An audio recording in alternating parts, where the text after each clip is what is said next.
પામીર પર્વતો સંદર્ભે કયા વિધાન? ચલો, પામીર પર્વતો સંદર્ભે કયા વિધાન સાચા? પામીર પર્વતો એટલે કે પામીરની ગાંઠ અથવા તો પામીર નોટને વિશ્વની છત તરીકે ઓળખીએ. ઐતિહાસિક દ્રષ્ટિએ સિલ્ક રોડનો ભાગ હતો અને મધ્ય એશિયાનો જળ બોમ્બ ગણવામાં આવે છે. મધ્ય એશિયાનો જળ બોમ્બ ગણવામાં આવે છે. પામીર નોટ અથવા તો ગાંઠ ભૌતિક ભૂગોળની અંદર જ્યારે ભણતા હોય ત્યારે એક એવો વિસ્તાર આવે કે જ્યાંથી ઘણી બધી પર્વતમાળાઓ એક જ જગ્યાએ આવીને મળતી હોય અથવા તો નીકળતી હોય, એવા વિસ્તારને આપણે ગાંઠ કહીએ. જેમ કે આ પામીર નોટમાં હિન્દુકુશ પર્વતમાળા છે, હિમાલય છે, કારાકોરમ છે, તિયાનસા છે, કુનલુનસા છે, આવી પર્વતમાળાઓ નીકળે છે અથવા તો અહીંયા ભેગી થાય છે, એટલે આપણે એને શું કહીએ? પામીર નોટ. પામીર નોટને આપણે વિશ્વની છત કહીએ છીએ. સાચી વાત છે મારા વાલા.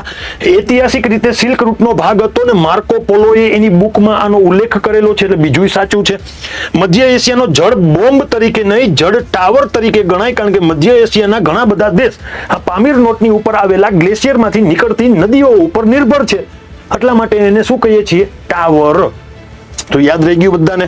ચલો, આનો જવાબ આવશે પહેલું, બીજું, ત્રીજું તો સદંતર ખોટું છે.